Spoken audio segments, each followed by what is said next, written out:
Bonjour très chers compatriotes, je suis votre frère Bertin Bahaya, né de père et de mère congolais et je suis originaire d'Idjouï. L'île Idjouï est entre les deux villes de Goma et Bukavu et c'est en plein milieu du lac Kivu. Le moratoire sur la peine de mort qui vient d'être décrété en République démocratique du Congo.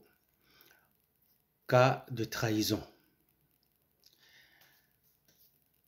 Moi, j'ai pensé en parler à ma façon de voir les choses en tant qu'humain, en tant que soldat,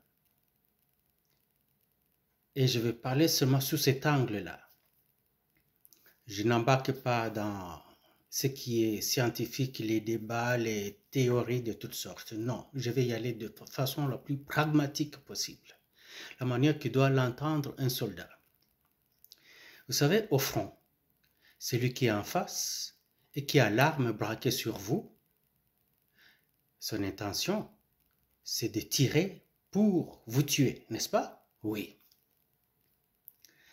Maintenant, est-ce que vous avez droit de les tuer aussi? C'est logique. Vous avez même l'obligation de les tuer. Que dire maintenant de celui qui est parmi vous, ou à côté de vous, et qui favorise celui-là, en face de vous, des moyens de vous tuer? Est-ce qu'ils sont égaux? Est-ce qu'il est égal à celui-là qui est en face de toi pour te tuer? Je pense que oui, il est même pire. Parce que celui qui est en face doit tout faire par tous ses propres moyens pour parvenir à te tuer. Il pourrait échouer et en mourir. Mais celui qui est avec toi, ou qui est parmi vous, rend la tâche tellement facile à celui qui est en face, que celui qui est en face n'a plus d'effort à faire, car la table est mise pour lui. En ce moment-là, il vous tue beaucoup plus facilement. Cela vous incombe à tuer ce qui favorise votre mort, n'est-ce pas? Je pense que oui. La conclusion serait qu'il faut tuer la personne qui favorise celui qui est là en face de vous, qui est venu spécialement et précisément pour vous tuer, n'est-ce pas? Je pense que oui.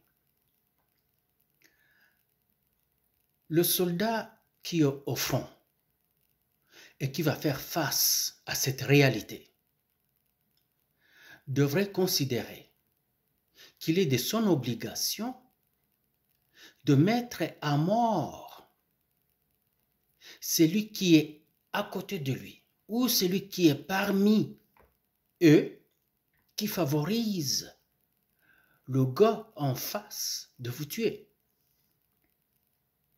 Alors le soldat a l'obligation de le tuer. N'attendez pas qu'il y ait des accusations, qu'il y ait des procès, qu'on puisse nourrir cet homme-là, qu'on puisse le protéger. C'est de l'argent à perdre. L'argent de la République, l'argent du contribuable, l'argent qui devait être mis à l'effort de guerre. Alors, le soldat, tuez-le. Tuez celui-là qui est en train de favoriser l'ennemi. Vous tuez. Tuez le traître. Tuez-le sans hésitation. Dès que vous remarquez que parmi vous ou avec vous, il y a quelqu'un qui est en train de favoriser l'ennemi pour que l'ennemi fasse ce qu'il est venu faire, c'est-à-dire vous tuer, vous l'abattez sur le champ de bataille, même là. Et c'est sans procès. C'est sûr que les autorités vont vous prendre, ils vont vous traduire en justice. Et vous direz cela exactement en ces termes. C'est une légitime défense. N'attendez pas que ça vienne de Kinshasa pour le faire. Faites-le. Vous savez qu'un crime selon le code militaire, n'a pas à être consommé. Même la suspicion suffit. La suspicion suffit pour qu'on considère que le crime a été commis. En termes militaires, c'est cela. Donc, on ne doit pas attendre que le crime ait été perpétré. Dès qu'il y a soupçon, le crime est fait, est commis. Donc, quand vous soupçonnez que quelqu'un est en train de coopérer avec l'ennemi, c'est qu'il vous a déjà livré à l'ennemi, il vous a déjà tué. C'est que tuez-le. Soldats congolais, faites-le. Il est un colonel, il est un général, il est un major. Il est en train de coopérer avec l'ennemi, ou vous soupçonnez qu'il est de mèche avec l'ennemi. Descendez-le. Ça facilite la tâche à tout le monde.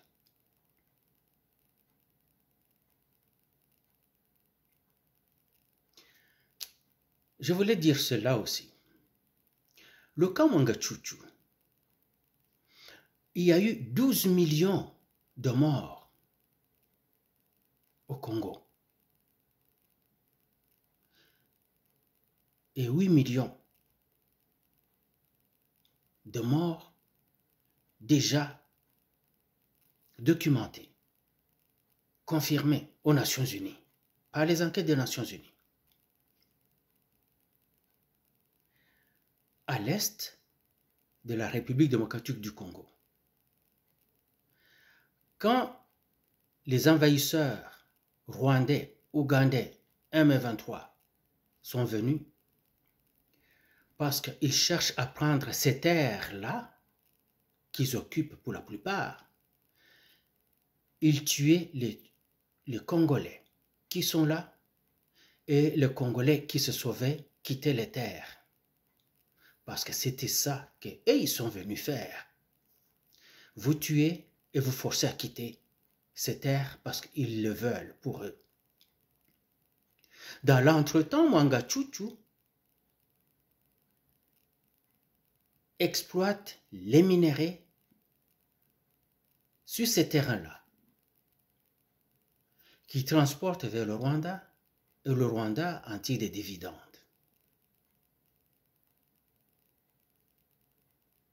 Mwangachuchu serait de mèche avec l'ennemi?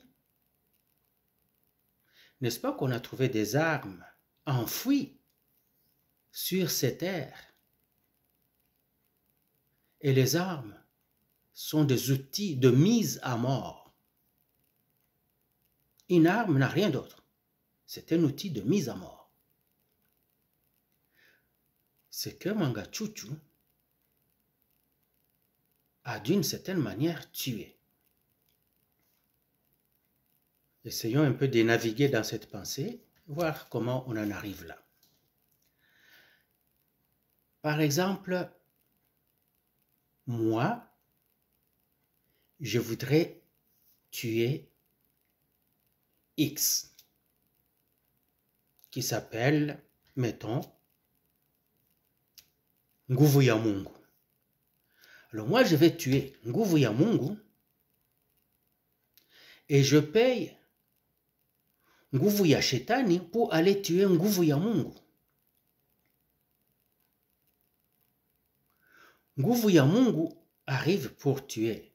Nguvu ya Shetani arrive pour tuer Nguvu ya Mungu, mais il trouve que Nguvu ya Mungu est beaucoup plus costaud et solide. C'est que Nguvu ya Shetani probablement ne saura pas tuer Nguvu ya Mungu. Parce que il a besoin d'être aussi fort et solide comme Nguvu ya Mungu pour pouvoir, et même plus pour pouvoir le tuer. Parce qu'ils sont à force égale, ça pourrait être difficile, il pourrait aussi laisser la peau. C'est qu'il se doit d'être plus fort. Or, Nguvu ya Shetani se trouve moins fort.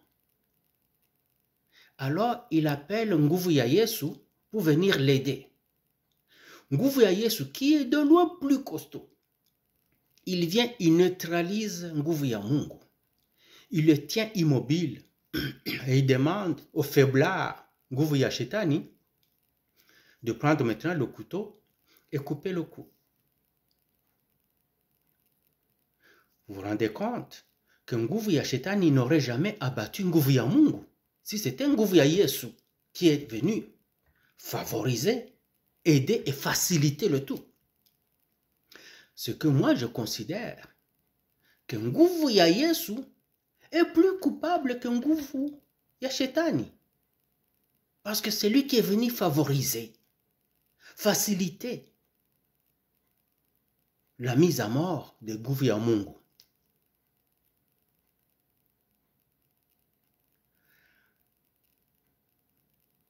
Nguvu ya shetani était les soldats rwandais qui arrivaient pour tuer les Congolais.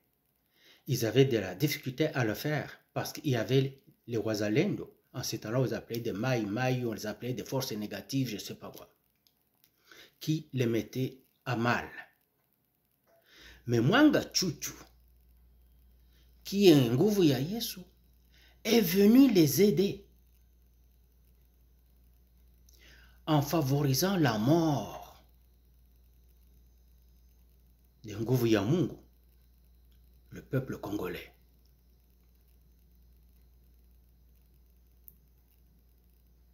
Il a donné de l'argent, il a donné des équipements, il les a nourris sur place et il les a logés.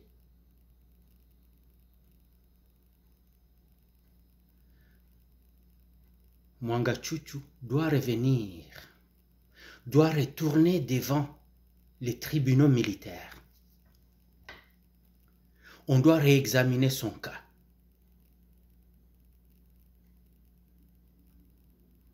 Et sur cette base-là, parce qu'il a favorisé, il a facilité la mise à mort des Congolais, c'est que c'est lui qui les a tués.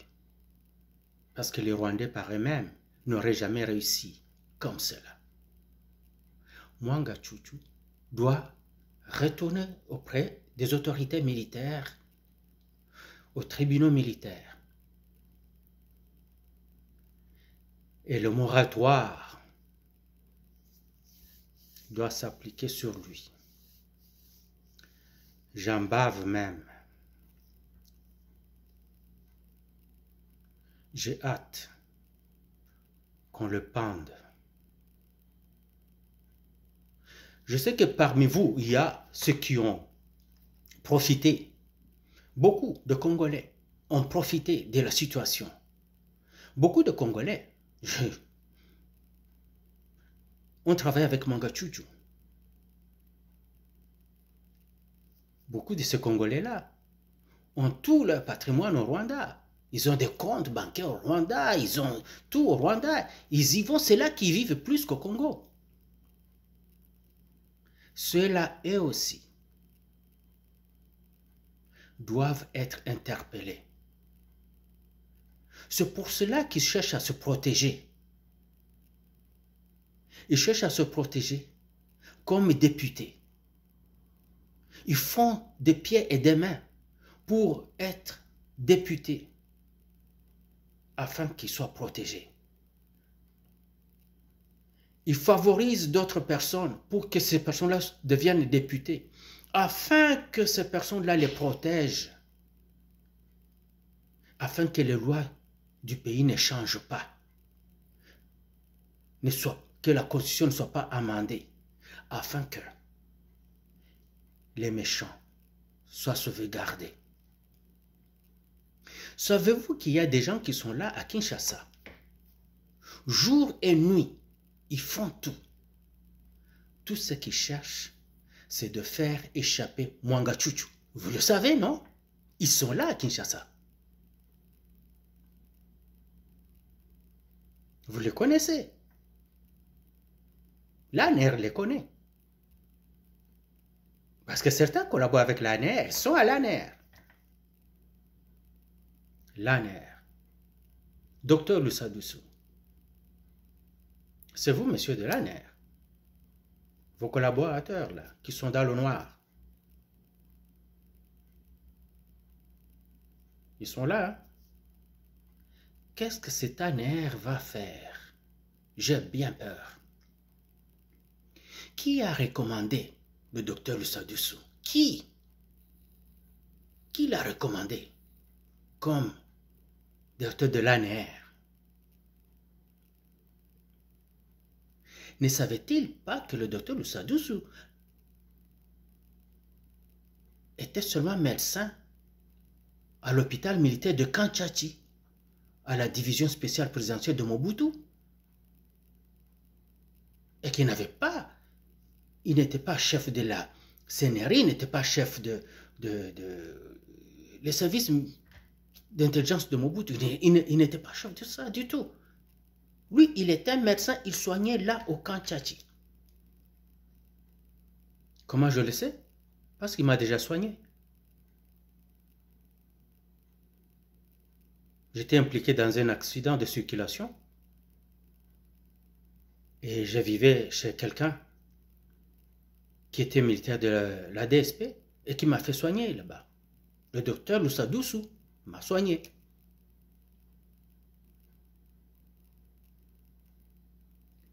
Peu importe les études qu'il aurait fait, s'il n'avait jamais fait ce travail-là, pourquoi en ces temps critiques, on peut le mettre là? Et surtout, venant de la DSP, lui.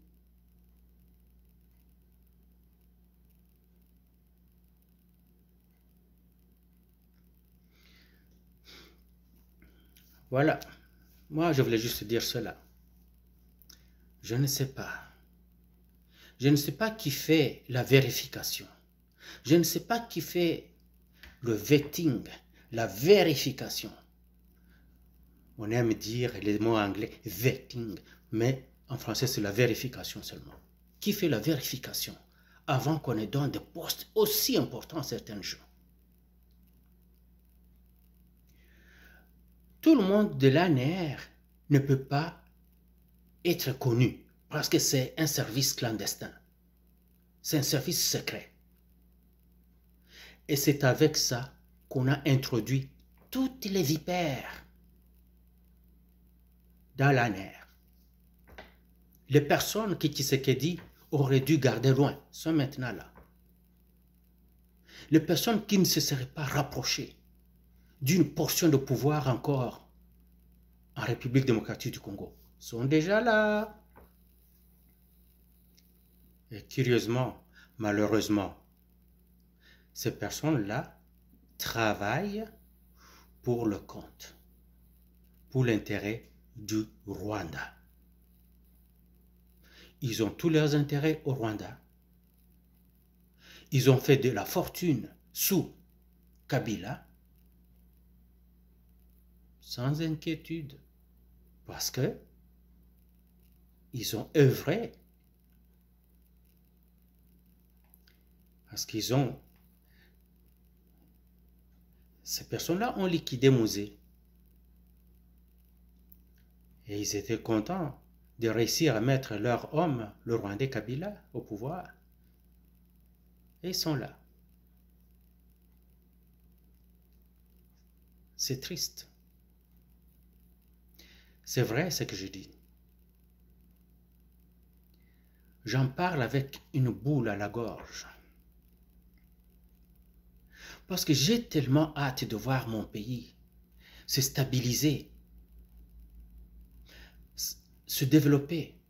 Je voudrais que mes enfants puissent aller en vacances dans mon pays d'origine, dire à leurs amis, allons, venez, je vous amène chez moi, je vous amène dans le pays de mon père. Venez en vacances. Allons à l'île Idjwi, voir où mon père a vécu son enfance, où mon père a été faire la chasse aux serpents et aux civettes, où mon père a pêché à la ligne du poisson. Venez, je vais vous montrer là où est enterré mon grand-père. Et le reste de la famille est là aussi. Venez, je vais aller vous montrer. Venez. Mais j'ai bien peur que ce sera la République du Rwanda là-bas. À cause de tous ces gens-là qui infectent notre pays et les services critiques du pays.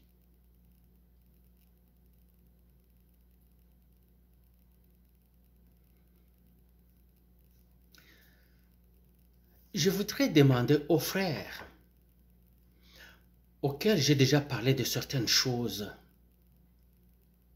de ne pas les prendre à la légère, de les faire suivre, de faire suivre ces choses-là à qui de droit, directement, à qui de droit. Directement à qui de droit. Parce qu'ils en ont les moyens, ils en ont les possibilités.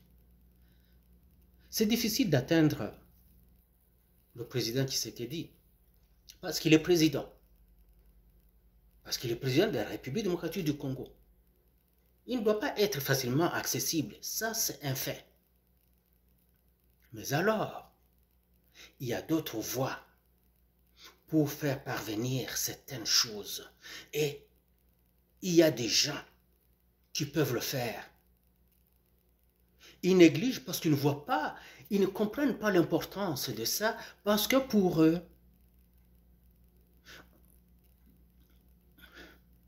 en matière de sécurité, il n'y a aucune information qui est banale. Une brindille d'informations, juste suivie, peut vous mettre sur une piste qui ouvre à une affaire gigantesque et terrible, terrifiante. Et pourtant, ça, ce n'est pas une brindille. Ce n'est même pas une branche. C'est plutôt le tronc que j'ai transmis. Faites-en quelque chose.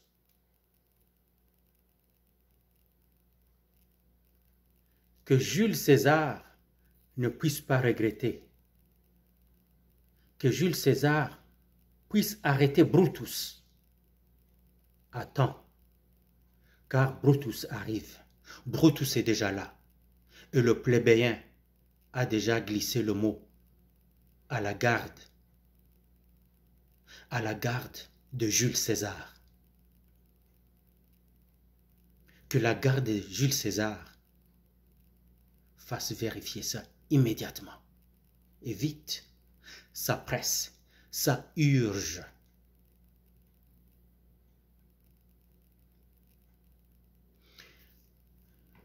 Vive la République démocratique du Congo et son président, Félix Antoine Tshisekedi.